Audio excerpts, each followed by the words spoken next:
World economic forum সম্মেলনে যোগ দিতে আগামীকাল রাত ১টায় সুইজারল্যান্ড যাবেন প্রধান উপদেষ্টা ডক্টর মোহাম্মদ ইউনূস। ৪ দিনের সফর শেষে দেশে ফিরবেন ২৫শে জানুয়ারি।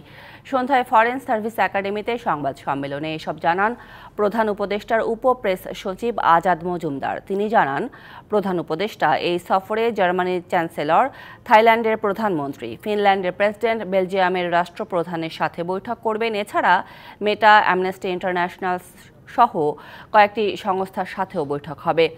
আজাদ মজুমদার আরও জানান, সরকার আশা করছে বৈদেশিক বিনিয়োগকারীরা বাংলাদেশ নিয়ে আগ্রহ প্রকাশ করবে।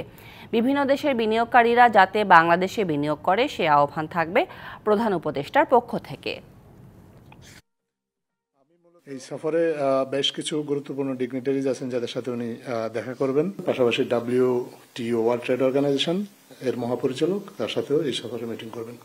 বাংলাদেশ বিষয়ক একটা সেপারেট ডায়ালগ হবে, যেখানে বিশ্বের অনেক গুরুত্বপূর্ণ ব্যবসায়িক প্রতিনিধি বা ব্যবসায়িক নেতৃবৃন্দ, পাশাপাশি এবং বেশ কিছু গুরুত্বপূর্ণ আন্তর্জাতিক প্রতিষ্ঠানের CEO যারা এখানে যোগ দিবেন।